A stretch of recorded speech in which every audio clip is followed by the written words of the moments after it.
Bonsoir. Donc, on va forcément parler de Los Angeles, puisque c'est un cycle, mais aussi du cas particulier d'Elizabeth Short, alias le Dahlia noir. Alors peut-être pour recontextualiser un peu, je suppose qu'a priori la plupart des gens ici connaissent déjà l'histoire, mais pour ceux qui ne la connaîtraient pas, on parle d'une jeune femme qui a été assassinée à la fin, c'était en 49, je crois. En 46. En tout cas à la fin des années 40. En 47 en fait, début 47. On estime sa mort le 13 janvier. Et qui est resté un cas mythique, parce que c'est un des cas de cold case les plus connus de l'époque déjà, et qui a réémergé quelques années plus tard et qui a été popularisé grâce au livre qui lui-même a popularisé en France James Ellroy, qui s'appelait donc Le Dahlia noir. La spécificité, autant entrer directement dans le sujet, mais de votre bande dessinée, c'est que, donc ça s'appelle La véritable histoire du Dahlia noir, mais sauf qu'en fait, c'est pas forcément le Dahlia noir qui vous intéresse. C'est-à-dire que c'est pas pour rien si ça s'appelle short story. Alors en fait, pour être exact, c'est bien le Dahlia noir qui nous intéresse, mais c'est Elizabeth Short qui se cache derrière ce pseudo. Parce qu'en fait, le Dahlia noir, c'est le pseudonyme d'Elizabeth Short, de son vivant, qui lui est donné par des amis autour d'elle, parce que il y avait le film de Dahlia Bleu, justement, Blue Dahlia, qui était un blockbuster à l'époque. Et comme elle avait les cheveux teints en noir, d'ailleurs on sait qu'elle se les teignait avec une double couche de henné, une rouge et une noire pour avoir vraiment un rendu extrêmement noir. Ses amis l'avaient surnommé le Dahlia noir. Et on estime aussi que c'est un des éléments qui fait que le cas devient extrêmement populaire, parce que ça donne un aspect graphique. En plus voilà, du côté extrêmement graphique du meurtre et du corps qui a été retrouvé, ça donne un aspect graphique au cas, parce que il y avait énormément de cas de meurtre à l'époque, très crapuleux, visuellement extrêmement puissants. On pense que c'est à cause des GI qui revenaient de la guerre et qu'ils avaient des syndromes de post-traumatique. Ce qu'on n'appelait pas encore les syndromes post-traumatiques, le PTSD. On ne les appelait pas encore, parce qu'ils ne s'étaient pas reconnus. Et donc, ces mecs reviennent complètement défractés de la guerre, et il y a beaucoup de cas comme ça. Parce qu'il faut aussi rappeler que, à ma connaissance, en tout cas à ce jour, on ne sait toujours pas qui l'a tué. Il y a des hypothèses, voilà. Mais on ne sait toujours pas. On ne sait pas, parce que comme son nom l'indique, c'est un cold case. On n'a pas officiellement de tueur. En plus, l'affaire date de 75 ans, donc là-dessus, nous, sur notre livre avec Run, on a voulu rester assez sobre et pas faire des effets d'annonce, parce que il y a eu beaucoup de mythologie autour du Dahlia noir, d'Elizabeth Short et de son meurtre. Dont des gens se sont emparés de cette histoire. Donc, par exemple, Ellroy, pour raconter l'histoire de sa mère, c'est très intéressant. Voilà, c'est une métaphore du meurtre de sa mère qui a été retrouvée dans des conditions comparables. Et par exemple, Steve Odell, pour incriminer son père, là, sur autre chose, c'est une espèce de deep, mais pas tout à fait fini, pour incriminer son père, George Odell, du meurtre du Dahlia noir. Et d'ailleurs, là aujourd'hui, quand vous tapez Dahlia noir, meurtre et suspect, le premier qui tombe, c'est l'affaire Odell, avec tout ce qu'on peut imaginer sur cette affaire, avec les écoutes du FBI, les photos retrouvées. Enfin, il y a toute une mythologie qui s'est développée autour pas d'Elizabeth Short, mais de Dahlia noir. C'est très difficile de démêler le vrai du faux aujourd'hui. Ouais. Ah non, pardon. Juste une petite parenthèse, vous avez du papier devant vous, donc libre à vous de dessiner quand vous le voulez, même pendant qu'on parle. Mais si on revient au point de départ, c'est un cas qui a été quasiment devenu une obsession pour Ellroy, mais derrière une obsession populaire suite au succès du roman d'Ellroy. Oui. La particularité de cette bande dessinée, c'est qu'elle est extrêmement détaillée. C'est aussi une enquête. Oui. On y reviendra tout à l'heure, mais la forme alterne une partie dessinée et une partie qui est un texte Revenons sur l'enquête sur les derniers mois d'Elizabeth Short. Mais est-ce que vous diriez que, quelque part, c'est aussi une BD obsessionnelle? Et si c'est le cas, pourquoi? Parce qu'elle est assez dingue dans les détails de l'enquête, des recherches qui ont été faites, mais y compris, et on va y revenir dans le côté graphique, où il y a un nombre de détails qui est très impressionnant. Alors, en fait, il faut revenir à... Enfin, tu parles du côté enquête et tu parles du côté obsessionnel. Il faut revenir à la motivation des auteurs, c'est-à-dire Ron et moi. Et en fait, Ron m'en parle depuis super longtemps, quasiment depuis qu'on se connaît, mais ça a vraiment pris de l'ampleur il y a une dizaine d'années, parce qu'il avait épluché des bouquins de Stéphane Bourgoin. Alors on connaît la crédibilité du bonhomme, et pour autant le livre était intéressant, enfin était fascinant aussi, parce que voilà, le tueur du Dahlia Noir était devenu aussi le tueur de Cleveland, était aussi... il lui a attribué énormément de victimes. Et en fait, il y a à peu près 5 ans, le FBI rend ses archives, parce que voilà, il les déclassifie. Voilà, il les déclassifie, donc on y a accès. Et Ron y accède, il les épluche, et ce qu'il lit dedans n'a rien à voir avec ce qu'on nous raconte du Dahlia Noir par rapport à l'affaire Georges Odell, par rapport à ce que Bourgoin propose, parce que Bourgoin propose une théorie très sexiste. Juste pour un tout petit rappel, pour ceux qui ne connaîtraient pas, Stéphane Bourgoin, ça a été longtemps le spécialiste des tueurs en série en France. Et il s'est avéré qu'au final, peut-être qu'il aura un peu bidonné certaines choses. Donc aujourd'hui, ses théories sont un peu remises en cause. Voilà, donc sachant qu'en plus... ces théories concernant Elizabeth Short étaient extrêmement sexistes, parce que suite au fait qu'il est avéré qu'elle a consulté un médecin pour les glandes de Bartholin. Ces glandes de Bartholin, il en a déduit qu'elle était frigide. Donc il a imaginé, il a échafaudé une théorie comme quoi en fait elle rendait fou de désir des hommes pour leur opposer un nom catégorique, ce qui aurait provoqué donc sa mort, quoi, son massacre. Parce que voilà, on la retrouve. Alors là, vous n'avez pas les images. Dans la BD, on a essayé de les représenter, donc on les a représentés en noir et blanc pour essayer de ne pas d'atténuer un petit peu le truc, un peu comme les images de chirurgie. Chirurgie médicale, quasiment. Oui, chirurgie, oui, c'est ça. Mais de toute façon, moi, je me suis retrouvé en position de chirurgien, hein, de quelqu'un qui décrit une scène chirurgicale, quand j'ai dessiné le corps d'Elisabeth. Et oui, donc ça pour dire qu'effectivement, pour Ron, c'était obsessionnel. En plus, c'est quelqu'un qui adore les détails, qui se propulse beaucoup dans ses récits, qui écoute beaucoup de musique en travaillant. Là, pour le coup, il avait en toile de fond, il y avait la musique de Elle est Noire, le jeu vidéo, mais bon, qui est une reconstitution assez bluffante du Los Angeles de l'époque. Donc c'est vraiment lui qui m'a donné toute cette documentation. On est allé jusqu'à se documenter sur les lampadaires, c'est tout bête, hein, mais des lampadaires qui sont d'après-guerre, les voitures, les modèles de voitures, tout ça. Enfin voilà, moi je suis aussi quelqu'un qui travaille qui a des accointances dans la reconstitution médiévale. Donc sans être des historiens, on aime ça. On a une démarche qui n'est pas tout à fait scientifique, qui n'est peut-être pas aussi rigoureuse qu'elle devrait l'être, mais en tout cas on essaye de proposer une expérience narrative où le lecteur est aussi l'enquêteur. Et là tu as évoqué quelque chose d'intéressant, c'est quand tu évoques l'enquête pour quelqu'un, il faut être pointilleux, parce que sinon tu sors le lecteur de son expérience d'enquêteur. Donc là-dessus, on devait faire attention à chaque détail, on devait faire attention à quel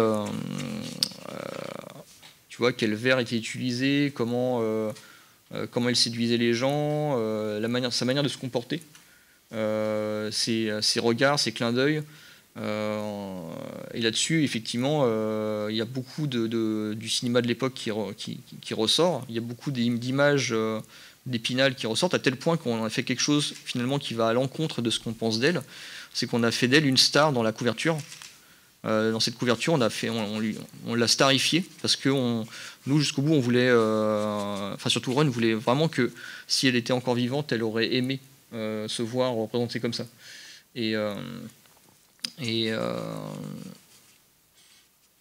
en fait, il s'avère qu'elle voulait pas vraiment devenir une star. En fait, il y a beaucoup de l'idée préconçue, et d'ailleurs souvent le pitch qui est donné. Enfin, quand les journalistes font un pitch sur Elizabeth Short, disent cette jeune femme qui voulait devenir une star, et en fait, à aucun moment on le cite, on le dit. Et dans l'enquête que Ron a menée et sur sa personnalité, elle prenait pas de cours d'acting, elle prenait pas de cours de danse, elle prenait aucun cours qui aurait pu l'amener à devenir une star à Hollywood. Elle a fréquenté des gens du cinéma, elle a fréquenté des gens qui travaillaient aussi dans des cinémas en disant qu'ils travaillaient au cinéma, mais c'était pas la même chose. Mais en réalité, on pense que la chose qui l'attirait le plus, finalement, c'était une vie normale. De ce que j'entends là, mais aussi de ce qu'est la bande dessinée, il y a quelque chose qui est l'idée de déconstruire donc l'image, ou en tout cas la légende qu'on a construite autour d'Elizabeth Short. Et en même temps, cette bande dessinée, c'est un travail de reconstruction, de recréation, y compris d'elle, mais aussi de l'environnement, de la ville de Los Angeles. Est-ce que c'est pas un peu paradoxal ? Le paradoxe entre le travail de reconstruction et de déconstruction, non, j'ai l'impression que ça va. Pas que c'est contradictoire. Hein, ouais, c'est ça, justement. Je pense que ça va de pair. Si tu dis, enfin, moi, en tant que dessinateur, ma spécialité, effectivement, c'est de faire vivre les personnages. Et là, la difficulté, c'était de faire vivre un personnage qui était mort en plus dans des conditions atroces.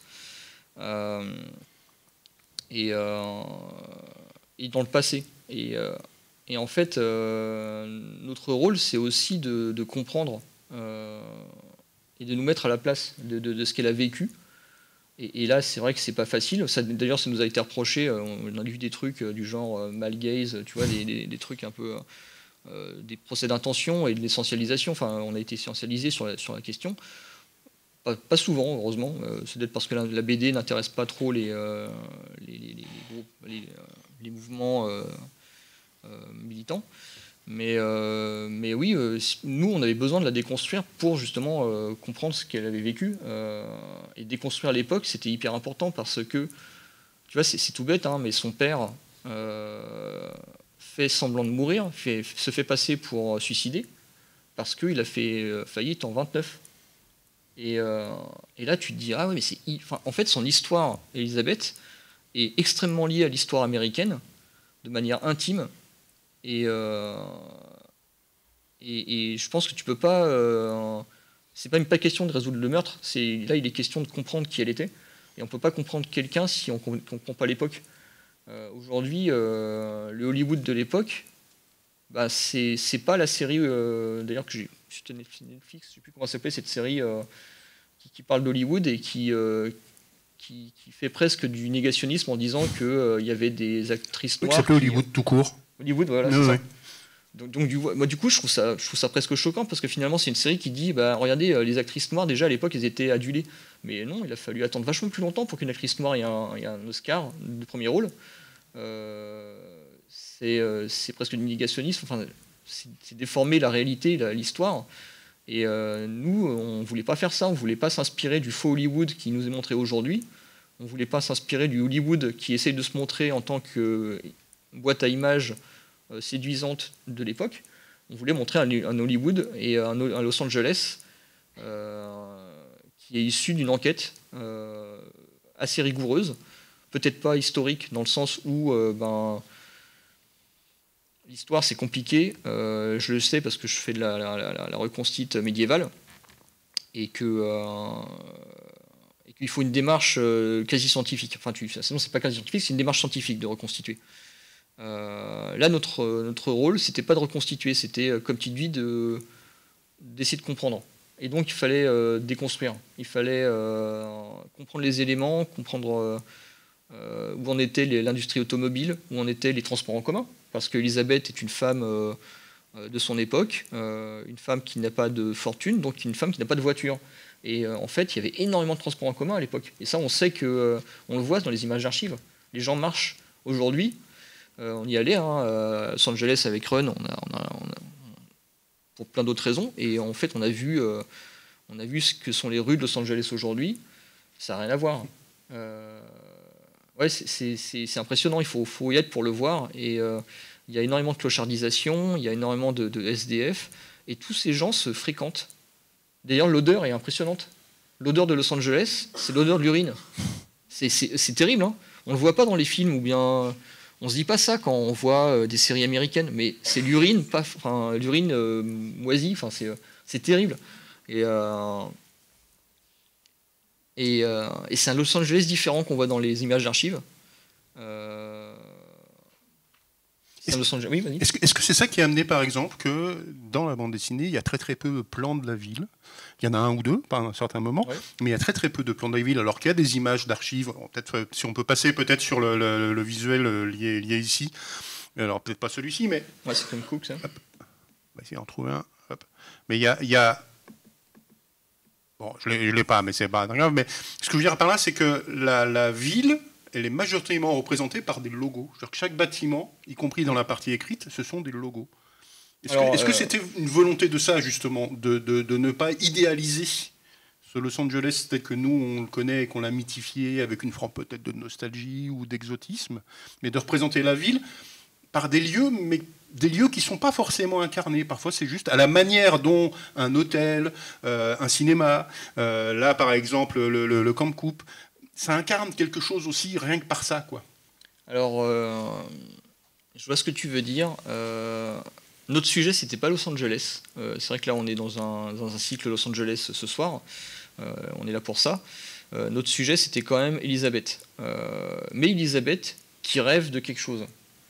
Et son rêve, c'était de sortir de Medford, de partir loin de son Massachusetts natal. Aussi parce qu'en fait, elle avait des problèmes de santé. Et il y a un autre truc qu'il faut savoir, c'est que Los Angeles, à l'époque, il y avait un fog qui était extrêmement qui était très pollué. Enfin, Los Angeles est très, très pollué. Et je pense qu'aujourd'hui, il faut voir Shanghai pour comprendre ce que ça peut faire, une pollution intense.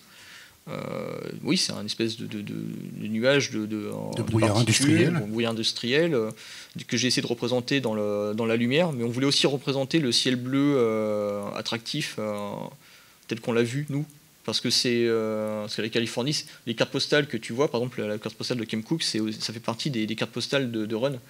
En fait, il collectionne des cartes postales américaines de l'époque, et tu vois, c'est très coloré. Si on a fait cet album en couleur, en priorité, parce qu'il y a une version noir et blanc qui existe, mais elle met juste en lumière le travail que je fais moi sur la lumière, justement. Si y a une version couleur, c'est parce qu'on voulait montrer la couleur, et on voulait casser un peu cette idée de grisaille, même si le côté suranné de la version noir et blanc est super charmant, la version couleur, pour nous, c'est ce qu'on voulait montrer de Los Angeles. Et même si on aurait pu effectivement idéaliser Los Angeles, montrer ses plages, montrer les bikinis, tout ça, en fait on a surtout voulu tout simplement rester dans le point de vue d'Elisabeth, qui vit pas ses meilleures années en fait. Au moment où elle arrive à Los Angeles, elle vit en réalité c'est sa descente aux enfers. Alors on montre aussi un Los Angeles jeune avec des jeunes qui veulent sortir et qui veulent s'amuser. Mais en fait, c'est tout simplement l'emploi du temps d'Elisabeth tel qu'il est décrit dans les archives déclassifiées du FBI qui ont guidé notre caméra. Et en fait, Elisabeth, voilà, elle passe du Biltmore Hotel pour certains de ses rendez-vous, qui est prestigieux. Après ça, elle va au Figueroa. Le Figueroa est super intéressant. Le Figueroa, parce que c'est un hôtel qui a été fondé par des femmes pour des femmes, pour qu'elles puissent réserver des chambres sans la tutelle d'un homme. Tu vois où ils en sont à l'époque. C'est un truc hyper intéressant. Quand Ron m'a dit ça, je me dis ouais, il y a quand même un truc hyper social à raconter dans cette histoire. Et donc le Figueroa, c'est ça. Et puis ensuite, elle va à cet autre hôtel, je n'ai plus le nom, je sais pas, je l'oublie, qui est un hôtel sordide tenu par des.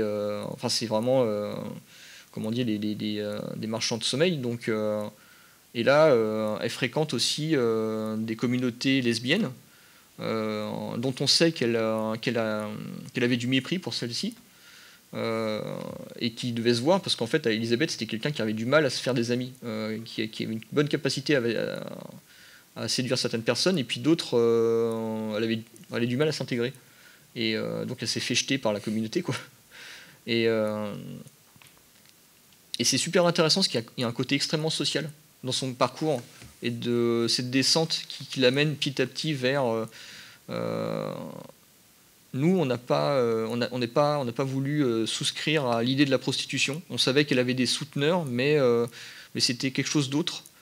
On imagine que, en filigrane de ce qui est relaté dans les archives du FBI, on imagine que, en fait, elle essayait de se marier, tout simplement, et donc, dans sa tête, en tant que future princesse, il fallait qu'elle trouve déjà un prince, un militaire, parce qu'il fallait qu'il se différencie de cet homme, ce père, qui les avait abandonnés quand elle était jeune, qui a essayé de revenir vers elle, mais qui n'a pas su s'en occuper non plus.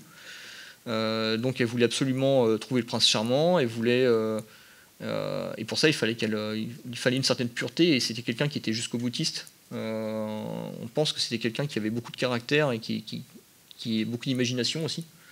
Oui, parce qu'apparemment elle joue aussi avec sa réalité. Genre que quand on lit en tout cas la bande dessinée, il y a un côté par moment où on se demande si elle n'est pas elle-même victime de ses propres fantasmes. Je ne dis pas qu'elle est mythomane, hein, oui, mais par contre il y a un côté où on sent qu'elle joue avec la vérité, mais que pour elle c'est pas forcément un mensonge. Non, mais parfois c'est même des petits mensonges plutôt amusants, c'est-à-dire qu'à un moment donné elle va décrire sa carrière à un des témoins, et elle va dire en fait je fréquente des gens qui travaillent au cinéma, qui travaillent dans le monde du cinéma.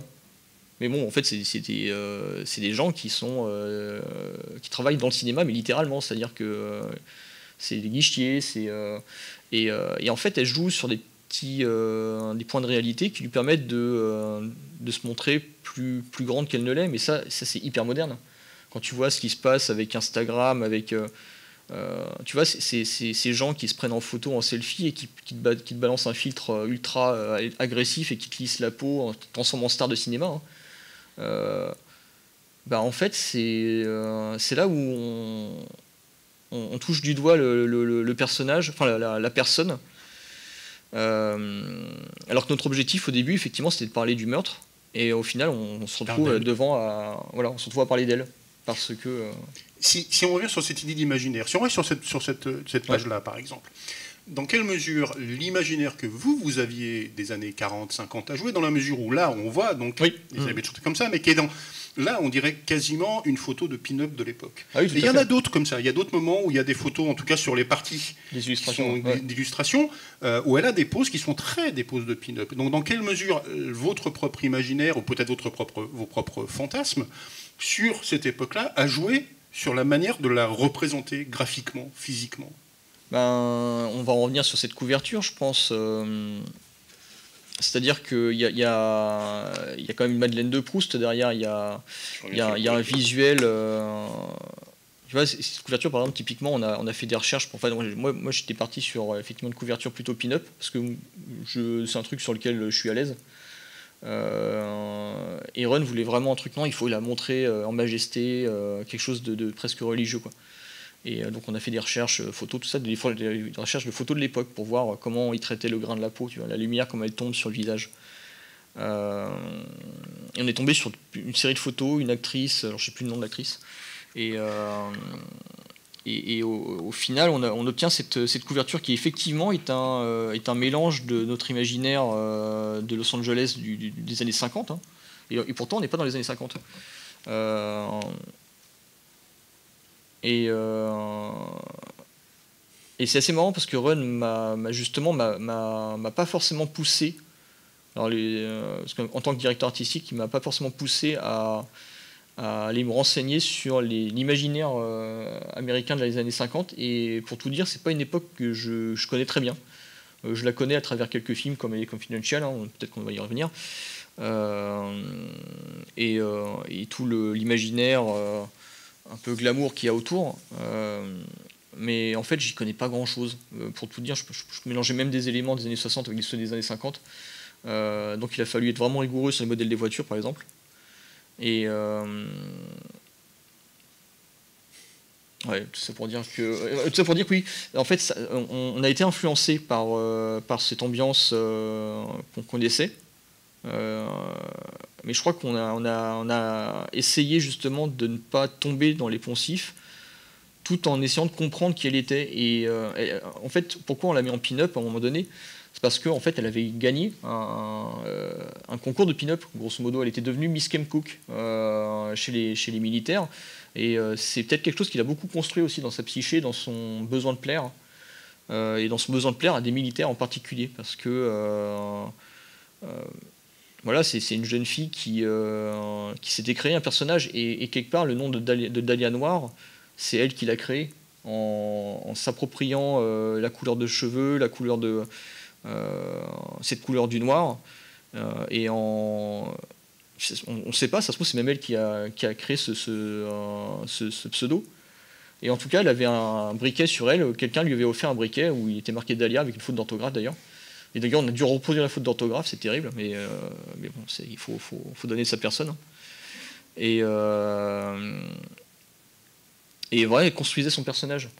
Si on reste sur l'idée de comment on l'a créé graphiquement, j'aimerais bien qu'on revienne là-dessus, par exemple. Dans la mesure où, si on parle d'influence, moi, quand je vois cette case-là, ce que je vois, c'est une influence presque plus du manga. Ah oui, ouais. Plutôt qu'une influence américaine. Genre qu'elle a un visage qui, pour moi, me rappelle là des traits et même parfois dans d'autres scènes de la gestuelle. Les scènes où elle danse, par exemple. Je dis les scènes, enfin les cases ou les planches où elle danse. Mais je trouve qu'il y a quelque chose d'une influence qui est plus contemporaine via le manga, effectivement, que par rapport à l'image dans les box. C'est moi ou effectivement il y a quelque chose de ça? Non, pas du tout. Moi, quand je parle de faire vivre les personnages, c'est parce que c'est pas pour dire que j'ai une influence manga, mais en fait, si, carrément, quoi. Enfin, le reste de mon travail, c'est très associé à l'imagerie moderne, comics et japonisante, à travers le manga. Là, je pense qu'on peut peut-être parler des influences du manga, mais peut-être plutôt des mangas des années 60, avec le dernier représentant de cette influence-là, c'est peut-être Tsukasa Ojo, qui avait vraiment ce côté à la fois réaliste et à la fois interprété dans les anatomies. Et moi, je suis un dessinateur de l'interprétation. Je prends pas des images pour les recopier. J'aime pas faire ça. Par contre, du coup, il a fallu la réinterpréter. Effectivement, il a fallu regarder les images, me dire bon, ben voilà son visage, comment il est, et comment elle peut évoluer dedans, et comment la faire vivre. Je pense que ce qu'il y a peut-être de plus manga dedans, c'est une forme de précision, peut-être dans la gestuelle, et d'hypersexualisation aussi. Dans la gestuelle. Ouais. Oui, il y a quelques cases qu'on n'a pas, mais il y a des cases sur la fin où effectivement elle va danser, par exemple, où là il y a un côté du mouvement, où il y a un côté effectivement, pas forcément de sexualisation, mais un côté sexy sur le côté du mouvement, sur le côté des vêtements aussi, sur le côté de la gestuelle, qui pleinement l'incarne. Genre qu'au-delà du côté de la représentation physique, ça incarne une espèce de peut-être ce qu'il recherchait, une forme de liberté de vivre, quoi. Oui, tout à fait. Là, je pense qu'à un moment donné, le Run porte son choix sur moi pour interpréter le personnage et pour le donner vie, parce qu'il connaît mon travail. Là-dessus, ça illustre ce que je fais sur Freak Squill, sur Funérailles, qui est très très différent. Là, je suis sur Short Story, je suis à des années-lumière de ce que je fais d'habitude. Même au niveau du rendu, au niveau de l'ancrage ou de la couleur, c'est extrêmement différent. Et pourtant, voilà, il faut que ce soit aussi quelque chose qui me corresponde. Et là, quand je la fais danser, il y a cette recherche du mouvement, il y a cette recherche de l'instant qui est en mouvement et qui est en... Tu vois, par exemple, il y avait un tic chez les dessinateurs qui était apparu à la suite de la sortie d'Akira, c'était de montrer la rémanence de la lumière dans les phares des voitures. et des motos. Et en fait, le manga, c'est aussi inspiré de la photo et du cinéma. C'est-à-dire l'instantanéité du cliché, mais en même temps le mouvement, comment représenter le mouvement à travers l'instantanéité, et donc la vitesse, le trait de crayon qui va dans le sens du mouvement pour lui donner vie, quoi. Oui, effectivement, c'est... Si on reste sur des décarnations, j'aimerais bien qu'on s'attarde un peu sur la case centrale qu'elle a, parce que oui. Quand on parlait tout à l'heure de l'idée effectivement de comment incarner un personnage, mais aussi d'incarner une forme d'idéal, dans cette case-là qui est au milieu, pour moi en tout cas, il y a tout. C'est-à-dire que moi, cette case-là, elle résume précisément, y compris ce que peut être ce personnage, mais aussi presque le genre même de ce récit.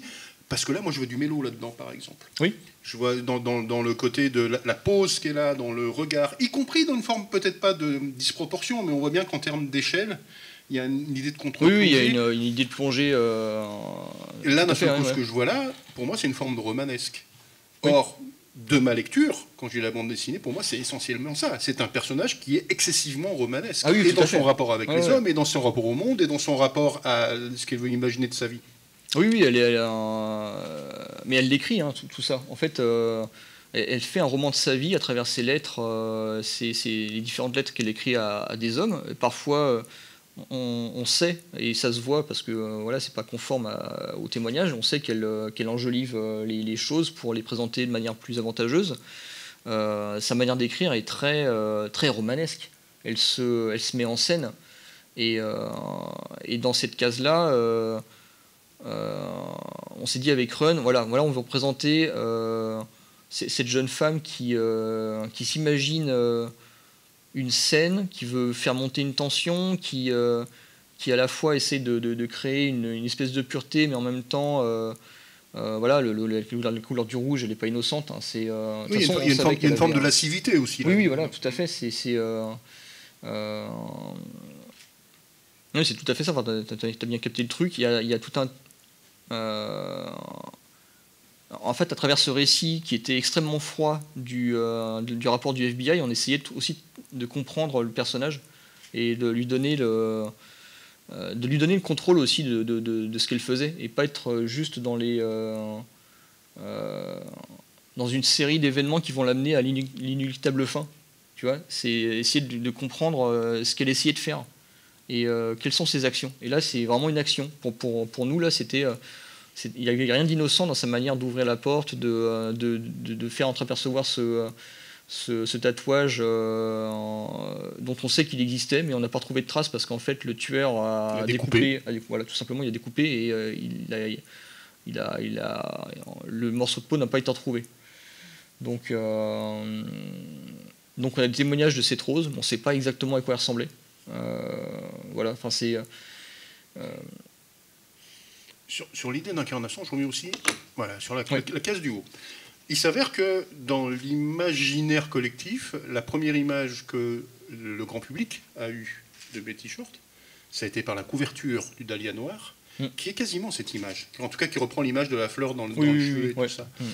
Est-ce que ça a été une influence sur qu'il y a un moment où il existe a priori assez peu de documents d'elle? Il y a des photos. Oui, il y a des photos. Mais il y a assez peu de documents d'elle. Donc est-ce que ça veut dire qu'il ne fallait pas aussi passer par l'espèce de mythologie ou d'incarnation que le bouquin d'Elroy avait amené sur elle pour l'incarner?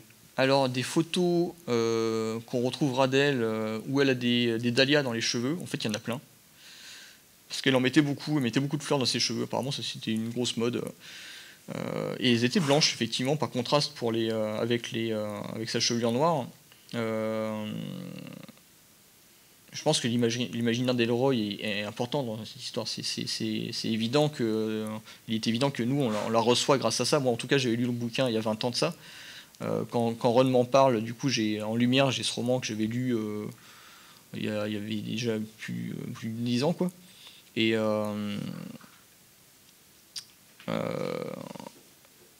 mais assez curieusement, le roman d'Elroy ne parle pas tant de ça. Pas tant que ça d'Elizabeth Short. D'ailleurs, son nom est à peine évoqué.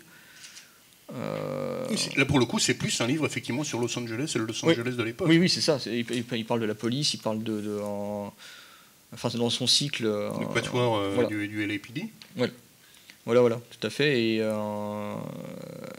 Et du coup, en fait, on sait enfin, oui, l'imaginaire d'Épinal d'Elisabeth Short fait partie de notre dossier de travail, parce que de toute manière, enfin, je sais pas si tu te rends compte du phénomène, mais aux États-Unis, les filles se déguisent en cadavre d'Elisabeth Short pour Halloween.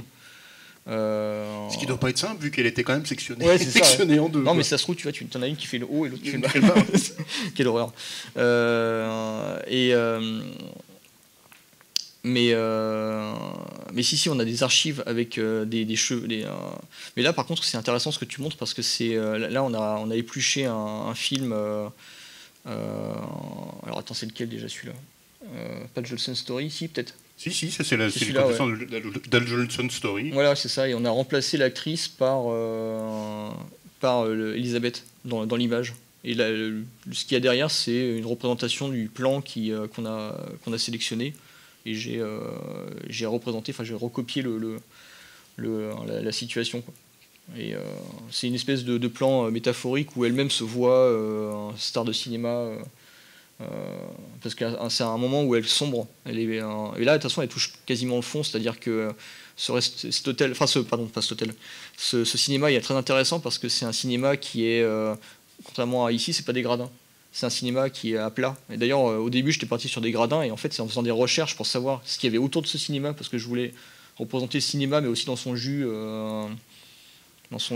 architectural, avec les bâtiments qu'il y avait autour. Il y avait, à côté de ça, il y avait un vendeur de bijoux juifs. Et à côté de ça, je savais pas. Il y avait marqué un truc, et c'était une image que j'avais, mais qui datait des années 50. Donc je me suis dit, ça a changé entre-temps, donc j'ai tapé, j'ai fait des recherches. Et je suis tombé sur des gars qui disaient que c'était un quartier plutôt mal famé, qu'il y avait un casino-théâtre à côté. Donc je l'appelais le casino-théâtre, tout simplement. Mais qui disaient que l'Aztec Hotel, qui n'est pas le même que l'Aztec Hotel à San Diego, qui est ailleurs et qui a un plus gros truc avec des représentations aztèques, cet Aztec Hotel, en fait, il était à plat, quoi. Donc il fallait changer tout le storyboard, la mise en scène, et tout ça pour dire que c'était un endroit qui était plutôt fréquenté par des adultes. Et on imagine que les gens, en fait, payaient des séances, 3 séances, en fait, c'était pas très cher le cinéma, et pour y dormir. D'ailleurs, c'est assez... C'est ce qui lui arrive. C'est ce qui est fait, d'ailleurs. Et c'est ce qui est fait. Si on parle justement du côté de... Ah, je vais revenir derrière. Non, ça c'est l'après.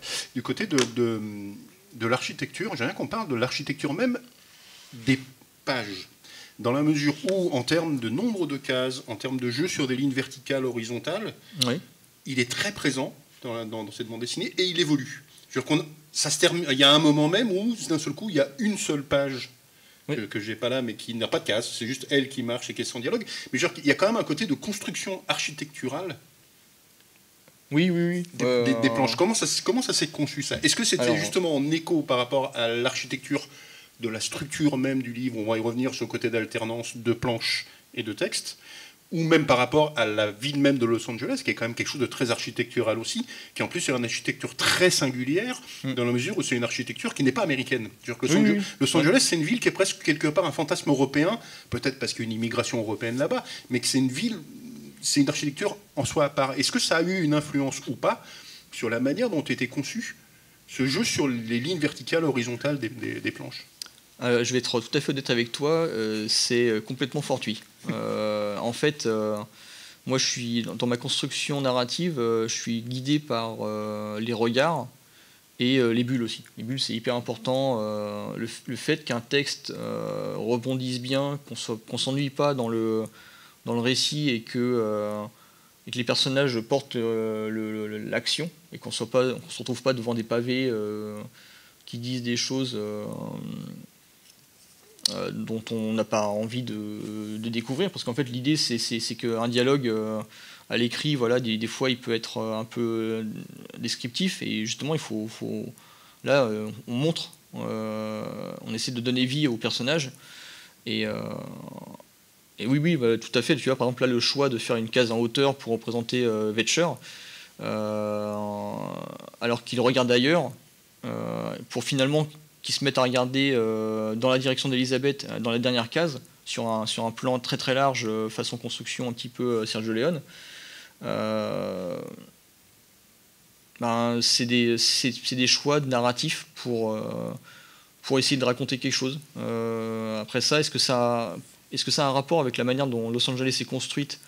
Peut-être pas directement. Peut-être qu'indirectement, ça fait partie des influences qu'on a eues avec Run. Mais parce que effectivement, moi, dans ma construction narrative, j'emprunte un petit peu à gauche, à droite, aux comics comme au manga. Mais là-dessus, je pense pas qu'il y ait de vraies influences. Ouais.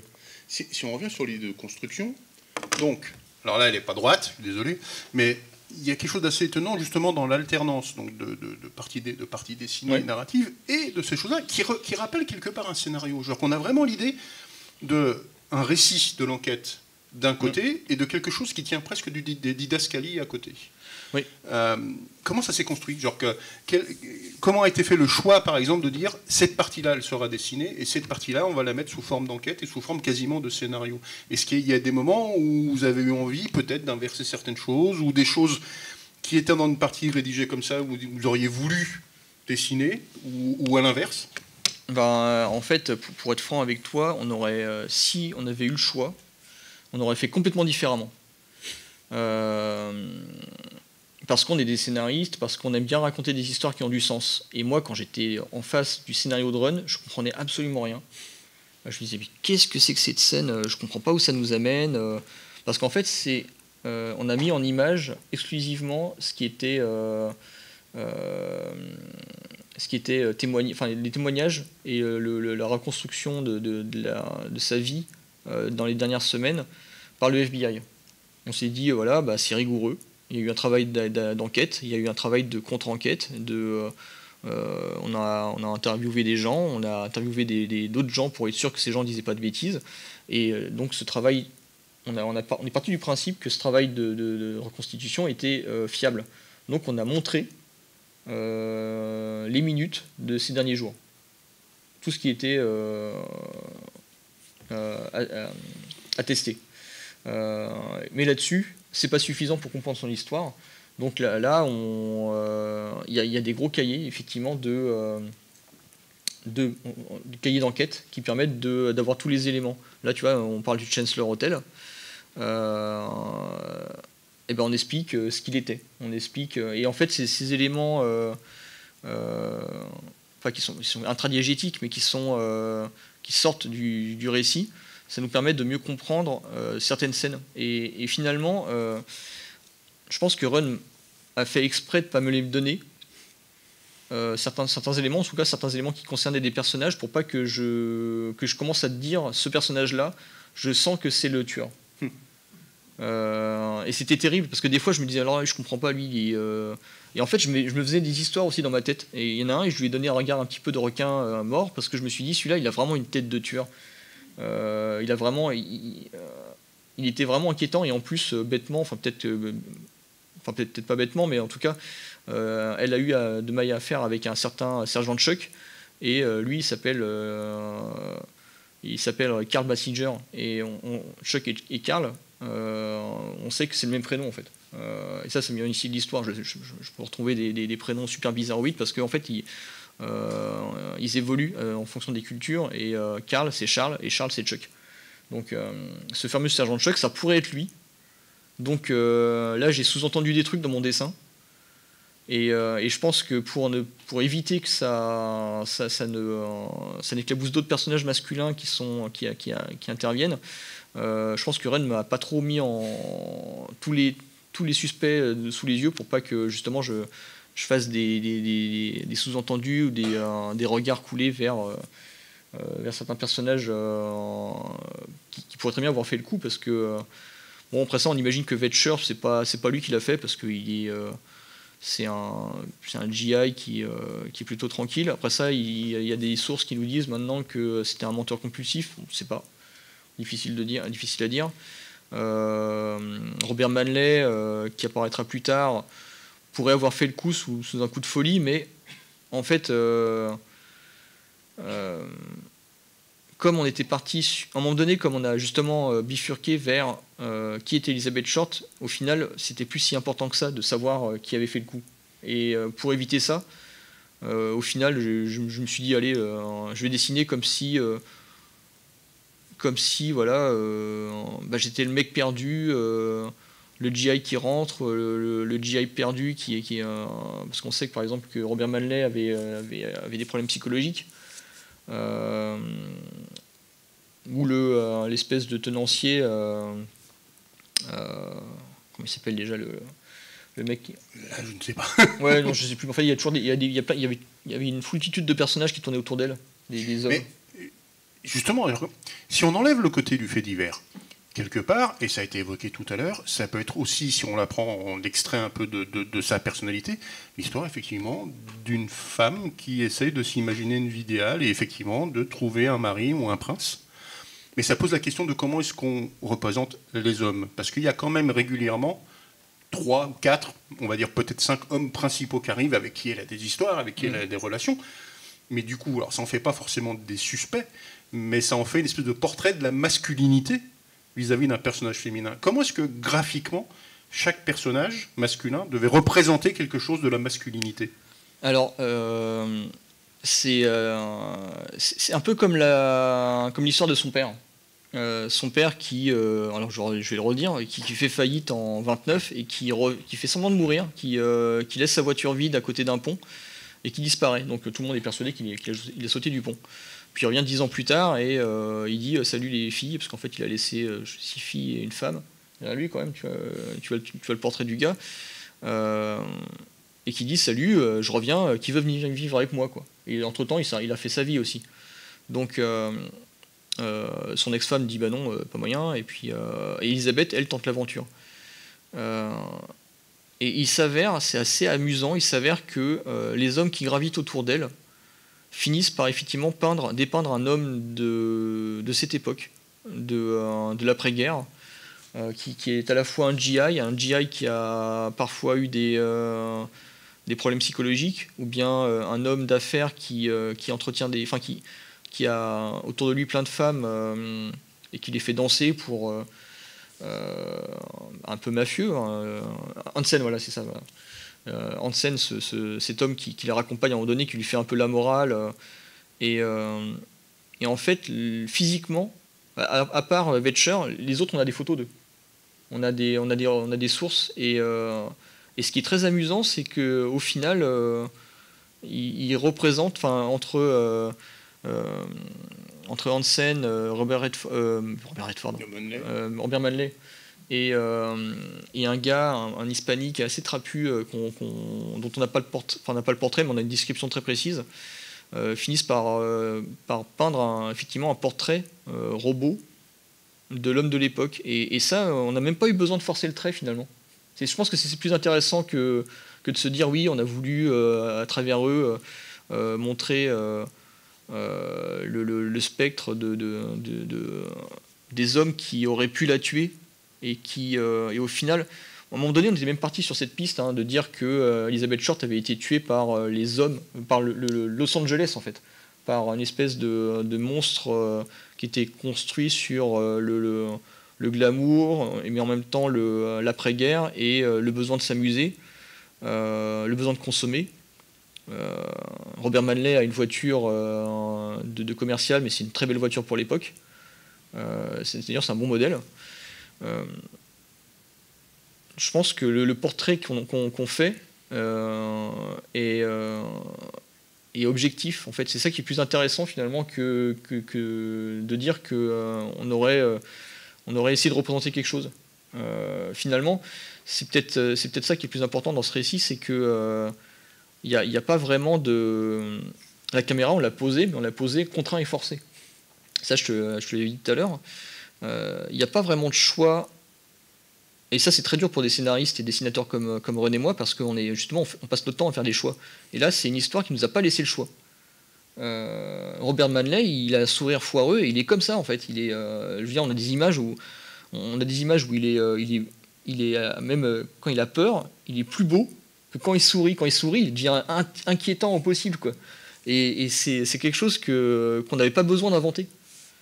Donc, si on parle d'un côté de choix imposés, il y a forcément, parce qu'on quand on parle de Los Angeles, et en plus d'une personne qu'on a supposé avoir une fascination pour le cinéma et Hollywood, il y a forcément une influence quelque part du cinéma. Or, dans cet album, il n'y a pas tant de références que ça à des films, il y en a quelques-unes. Mais par contre, ce qui est très très étonnant, c'est le côté de l'éclairage. C'est-à-dire qu'il y a un vrai travail d'éclairage. On voit sur ces cases-là, il y a un côté, là pour le coup, de travail d'éclairage qui est très cinématographique. Un défaut d'influence concrète de certains films, il y a vraiment ce travail-là sur les jeux d'ombre, sur les visages, sur les jeux des projecteurs, parce qu'ils sont très souvent là, les projecteurs. Alors ça peut être aussi une idée du côté du coup de projecteur sur cette femme, métaphoriquement, mais ça vient de quelque part, ça aussi, forcément. Alors, moi j'ai étudié dans le cinéma en fait. Je fais du cinéma d'animation au Gobelin. Et le concept de poser ces lumières quand tu fais ta narration, c'est un truc qui est totalement naturel, quoi. En fait, chez moi, en plus, je travaille en noir et blanc en fait. Ce qu'on disait tout à l'heure par rapport à la version couleur, c'est une version la version couleur, c'est une version qu'on voulait dès le début, mais je travaillais en noir et blanc avant de le mettre en couleur avec des jus. Et du coup, quand tu travailles en noir et blanc, en fait, tu bosses ta narration en fonction de ce que tu mets en lumière. Et à partir de là, effectivement, je me suis toujours beaucoup inspiré de la manière dont les photographes mettaient en lumière leur sujet dans les films, parce que je suis un gros consommateur de cinéma. Et voilà, je pense que ça explique ton ressenti en termes de lumière. Là, pour le coup, c'est de la lumière imposée. Il y a des images qui sont quasiment tirées d'archives telles quelles. Là, c'est du un côté quasiment photographique. Voilà. Ouais. Sauf, là, l'image qui est vraiment complètement réinterprétée, c'est les deux flics là en bas que comment dire, il y avait une image comme ça où ils étaient accroupis et j'ai imaginé le plan différent parce que je les voulais en contre-plongée comme si c'était elle qui les voyait du sol et qu'eux ils observent qu'ils l'observent comme une chose. D'ailleurs c'était le cas, c'était devenu une chose, elle était démembrée, elle était coupée en deux et ils étaient là à deviser sur ce qu'elle était, quoi. Mais là on a inventé le dialogue. Parce qu'en fait, il s'avère qu'un des flics est beaucoup plus dur avec elle en disant que c'était une fille de mauvaise vie, qu'elle avait des cuisses de paysanne, et que en fait, tout le monde s'est intéressé à son cas à cause du nom d'Alia Noir, et que des filles comme elle, en fait, il en mourait à l'appel à Los Angeles, il en mourait plein apparemment. Oui, c'est ce qu'on voit d'ailleurs après dans la dernière partie du livre où il y a vraiment beaucoup d'archives et d'écritures de journaux où on s'aperçoit qu'effectivement, quelque part, au-delà de la spécificité d'Elizabeth Short, finalement, c'est pas un cas unique. Non, c'est loin de là. Est-ce que ça veut dire que du coup, c'était aussi une manière, au-delà de son cas perso, de raconter une espèce de vision de la féminité à Los Angeles à l'époque de manière plus globale ou de la condition féminine. Encore une fois, si on l'a fait, on l'a pas fait exprès. Mais je crois qu'effectivement, tu vois cette image de cette infirmière qui se fait embrasser par un marin qui revient de la guerre. Elle a fait le tour du monde, on vend des posters de ça. Et en fait, on ne le sait pas, mais en fait, le marin qui s'appelle Mendoza, je ne sais plus le prénom, et l'infirmière qui a un nom allemand, et je ne sais plus le prénom non plus. En fait, quand il l'embrasse, c'est pas du tout qu'elle l'attendait sur le port et que c'était sa promise. En fait, c'est une passante. Et donc, ça renvoie à une image qui est complètement différente d'un coup, tu vois, de l'imaginaire collectif, de ce qui est le romantisme. Parce que d'un coup, l'étreinte, ça devient plus une étreinte passionnée d'amant, mais ça devient une étreinte d'agresseur. Et l'histoire d'Elisabeth, je pense qu'elle appartient qu'à elle, parce que il n'y en avait pas deux comme elle à Los Angeles à l'époque, je pense. Mais par contre, effectivement, comme je te disais tout à l'heure, je pense que c'est une histoire qui est très moderne, mais qui est immortelle, quoi. Tu rejoueras toujours ce même genre de scène à Rome, la Rome antique, quelque part en Asie. Il y aura toujours des... tu vois, quand tu as une société qui est construite de la même façon, avec des impératifs qui sont à peu près les mêmes, c'est-à-dire devoir se marier, devoir fonder une famille, devoir procréer et prospérer, tu auras toujours des Elizabeth Short. Et pour autant, Elizabeth Short, c'est Elizabeth Short, c'était son portrait à elle, mais effectivement, il y aura des femmes qui pourront s'y retrouver. Moi, je vais te dire un truc tout con, tu vois, dans les photos d'Elizabeth Short, dans les photos d'archives, il y en avait certaines où elle était un peu starifiée, c'était un peu travaillé, on sentait qu'il y avait du travail, mais d'autres où c'était travaillé, mais à l'ancienne. Et c'est des photos que tu peux voir sur les guéridons des grands-mères. C'était elle jeune. Et en fait, je pensais beaucoup à certaines grand-mères que j'ai connues, où je vois cette photo un peu travaillée, avec le regard au loin, avec plein d'espoir. Tu vois, et cette photo il y a une photo d'Elizabeth Short qui est comme ça, qui d'ailleurs justement avec Run, on a dit on ne veut pas ça en couverture parce que ça fait ça renvoie une image old school qu'on ne veut pas renvoyer d'elle aujourd'hui. Et j'aime à penser que si elle avait survécu, elle serait aujourd'hui une grand-mère, tu vois, qui aurait son image sur un guéridon de la même manière, quoi.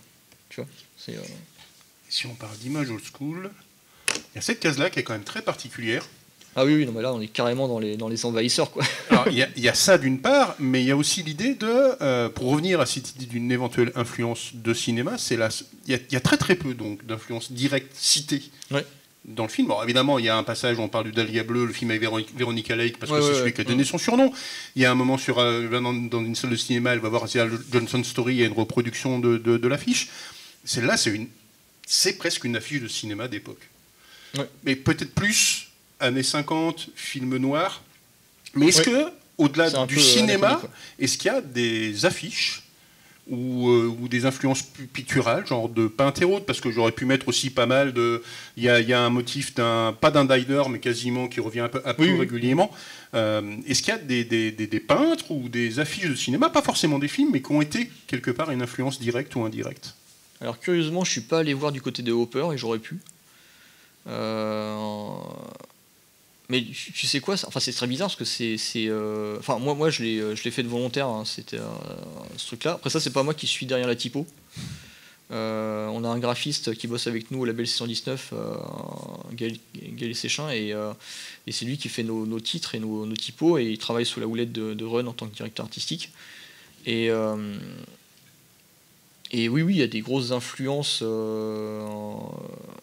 Mais tu vois, même c'est dans tous les petits détails, tu vois, tous ces logos dont tu parlais tout à l'heure, c'est lui qui les fait, et il les fait en connaissance de cause, en travaillant sur les influences graphiques de l'époque et en épluchant soigneusement les cahiers d'influence qui tournaient déjà à l'époque. Donc, si, oui, il y a un gros travail dessus. Moi, tu vois, en tant qu'illustrateur, je fais ce truc-là, c'est quasi instinctif. Il n'y a pas vraiment de but dans ce contre-jour, la fumée, tout ça. Là, on touche au subliminal. Hein, c'est l'image d'Épinal du roman noir qui ressort. Et là, c'est presque, j'ai envie de dire, il n'y a pas vraiment de comment dire, droit d'auteur là-dessus, presque. Tu vois, comment dire, moi je revendique pas la paternité d'un visuel comme ça. Là, ça appartient à tout le monde parce que c'est un imaginaire collectif. Ah oui, c'est l'imaginaire collectif. Ça peut rappeler plein de choses. Ça peut rappeler une affiche effectivement dans l'inclinaison, je sais pas, de films comme Les Tueurs ou des choses comme ça. C'est ça, tout à fait. Mais c'est peut-être une des seules cases dans la BD où il y a une espèce d'influence claire du film noir. Alors que dans l'autre, on est plus dans le registre du mélo, du romanesque. Ah bah là, c'est presque art déco, hein, dans le côté très graphique des ombres. Tu vois, c'est architectural. On est là pour le coup, on est dans l'architecture. Pour ça, voilà, j'ai bouffé beaucoup d'affiches de films. Pour ce projet, je m'étais fait un gros cahier. Mais ça, j'ai envie de dire. Tu vois, c'est même pas difficile aujourd'hui avec l'internet. Tu tapes des mots-clés, de mots-clés en mots-clés, tu vas de plus en plus loin et tu arrives à des trucs de plus en plus précis, et tu n'as même pas besoin d'être très très fort en recherche documentaire pour tomber sur des trucs qui sont pointus. D'ailleurs, l'affiche des Three Strangers, je l'avais vue, alors je sais plus exactement à quoi elle ressemble, hein. mais je l'ai vu, je l'ai décortiqué, je l'ai pas. Je crois que je l'ai représenté dans le. Quand on va dans le Aztec Theater, il y a les 3 affiches des 3 films qu'on cite. Et Three Strangers. Ah oui, j'avais fait un bout, parce qu'en fait, elle est coupée. Voilà. Mais oui. Bah, tu vois, à un moment donné, quand tu veux évoquer aussi une époque, ben, tu utilises aussi des petits leviers un peu simples. Et ça fait partie des leviers émotionnels simples à susciter chez le lecteur. Les trucs plus compliqués, c'est... franchement, les trucs les plus durs, c'est comment la rendre vivante en fonction des témoignages. Par exemple, tu vois, les mecs, ils arrêtaient pas de dire « Ouais, elle était magnétique ». Et moi, je vois les photos et des fois, je me dis « Oh là là ». Il y a des photos où elle est très belle, ouais. Et d'autres, quand elle sourit, on dirait un peu... elle est un peu bovine, quoi. C'est triste à dire, mais il y a des photos qui ne rendent pas du tout justice. Et du coup, je me dis, bon, ok, je connais des gens qui sont pas photogéniques. Je vais partir du principe qu'elle n'est pas photogénique. Donc, je vais lui donner vie et je vais trouver des trucs qui font qu'elle est magnétique. Je vais trouver des petites mimiques, des petits trucs avec les mains. Enfin, on ne parle pas des mains, mais représenter le mouvement des mains et le mouvement le geste, c'est un truc qui, pour moi, qui a beaucoup d'importance. Et oui, tout ça pour dire que c'était ce travail de reconstitution-là était plus compliqué que de piocher dans l'imaginaire de l'époque, parce qu'il est extrêmement fort en fait. Même architecturalement, comme tu parlais de l'architecture de Los Angeles tout à l'heure, il y a des choses qui encore aujourd'hui, qui sont influencées par l'art de l'époque et par la manière de cadrer des cinéastes qui posaient les bases de notre cinéma d'aujourd'hui. Hein. C'est à cette époque-là où tu as les Citizen Kane, et puis hop, voilà, ça ne sera plus jamais comme avant, quoi. Voilà, quoi. Mais est-ce que c'était important, ce sera peut-être la dernière question avant de passer à celle de la salle, mais est-ce que c'était important, quand on parlait là du côté quelque part d'une femme un peu ordinaire, de ne pas l'iconiser? J'entends par là qu'il y a quand même des cases aussi par moment où il y a sa classe sociale qui apparaît, genre qu'il y a une planche, un moment où elle utilise de la cire de bougie pour lustrer les dents ou pour cacher une carie. Alors c'est pour cacher une dent qui manque. En fait, effectivement, elle n'avait pas de quoi se faire remplacer les dents, des dents retirées ou cassées. D'ailleurs, peut-être possiblement cassées suite à une agression. Hein.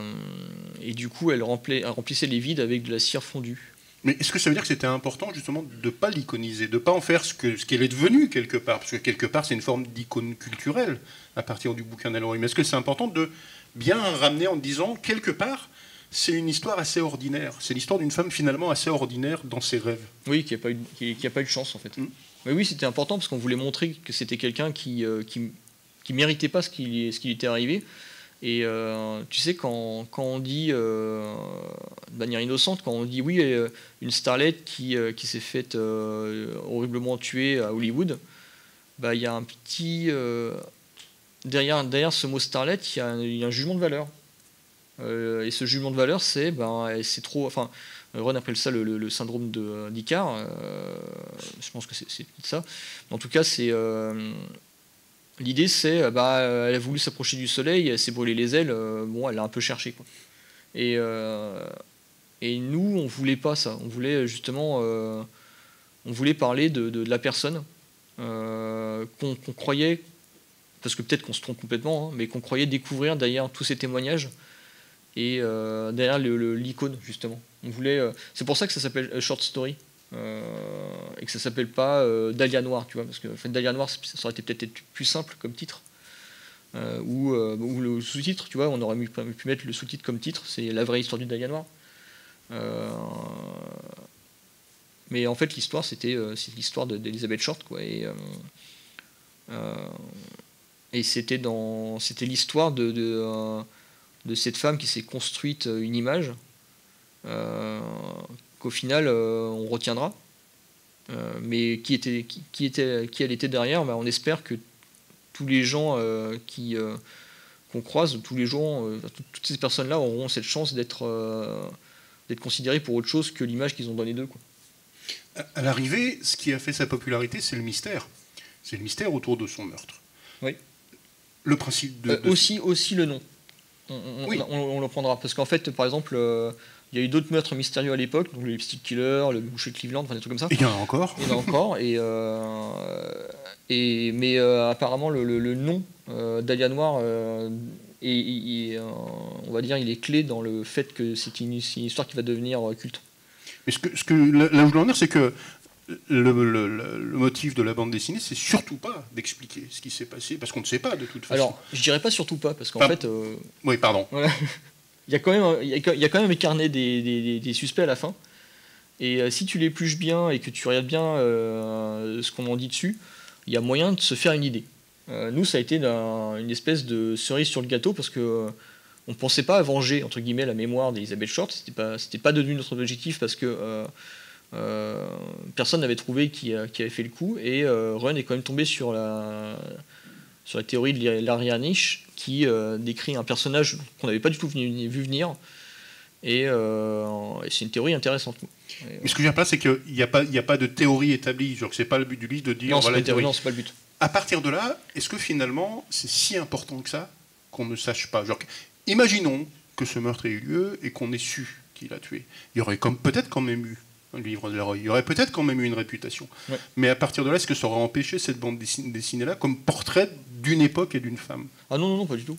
Non, nous c'est une cerise sur le gâteau, cette révélation dont on est tous les deux assez convaincus, on va dire à 95%. Mais c'est vraiment juste une cerise sur le gâteau. L'objectif, c'était pas de parler c'était pas de trouver le tueur. Parce qu'on n'est pas à la place du FBI, on n'est pas à la place des gens qui ont enquêté dessus, parce que c'est un truc culte aux États-Unis, et l'enquête fait encore l'objet d'une certaine fascination. Il y a des gens qui se documentent dessus, souvent parce qu'ils tombent sur le livre de Steve Odell qui incrimine son père et qui est extrêmement convaincant dans ce rôle-là. Du coup, oui, ça fascine. Il y a toute une mythologie qui se crée autour, et forcément, on a envie de savoir. Au début, effectivement, on était parti un petit peu en mode, bon, on ne sait pas très bien ce qu'on fait, mais on pense que c'est important, et au final, oui... ça nous importait finalement peu, et quand arrive la théorie de Larry Harnish, c'est un petit cadeau en plus, voilà, comme si on avait eu droit d'avoir le fin mot parce qu'on avait bien travaillé, quoi. Mais oui, si pour répondre à ta question, non, on n'avait plus, ça a très vite disparu derrière les autres enjeux, en fait. Si vous voulez donc creuser plus de détails, je vous recommande d'acheter l'album juste à côté, ou même vous faire dédicacer par Fabien pendant encore une petite demi-heure, et après, si vous voulez encore plus creuser, de revenir dans la salle pour voir le Dahlia Noire, la version film de Brian De Palma. Merci. Merci Alex. Merci à vous. Merci à vous.